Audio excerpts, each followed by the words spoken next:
Le plus beau pays du monde.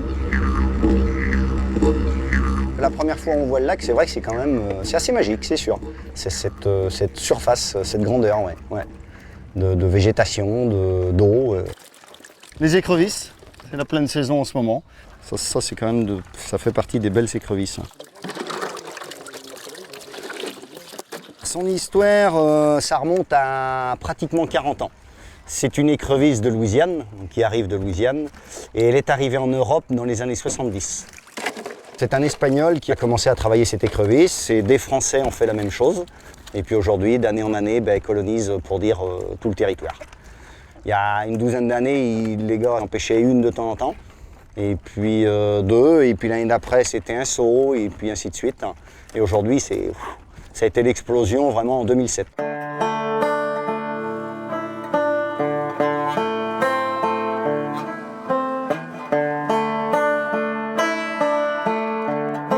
La flèche, là, ça s'appelle un verveux. Si on lève celui-ci, voilà, il y a un filet au bout.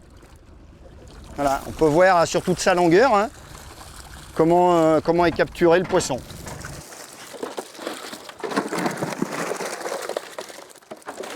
Quand il y a beaucoup d'écrevisses comme ça parmi les poissons, l'écrevisse sans arrêt avec ses pinces, donc ça abîme le poisson, l'anguille, ça abîme tout, quoi. Et les filets aussi.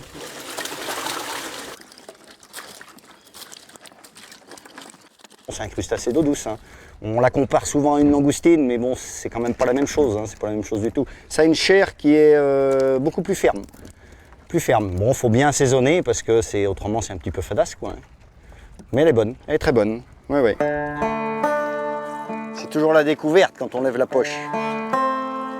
On est 7 pêcheurs. 7 pêcheurs professionnels au lac de Grandlieu.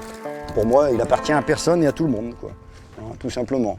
Et j'ai la chance de pouvoir y vivre et y travailler. C'est quand même un grand site de nidification pour beaucoup d'oiseaux. C'est une réserve naturelle, donc il n'y a ni balade, ni quoi que ce soit, ni loisir. C'est strictement interdit sur le lac de Grandlieu. Quand les vents sont bien porteurs, j'entends la ville de Nantes. Donc c'est vrai que c'est quand même un endroit à 10 minutes de Nantes qui est quand même assez magique, quoi. Il y a un échange indirect entre la mer et le lac par la Chenot, le canal de la Martinière et la Loire. Donc il y a des écluses au lac pour réguler les hauteurs d'eau, quoi.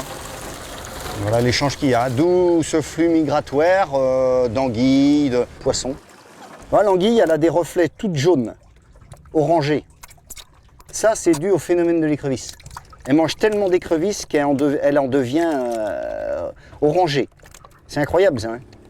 Tous les oiseaux aujourd'hui, beaucoup d'oiseaux en mangent, les brochets en mangent, le cendre en mange. Et je mange de l'écrevisse aussi. Je suis orangé, moi c'est les couleurs de la nature.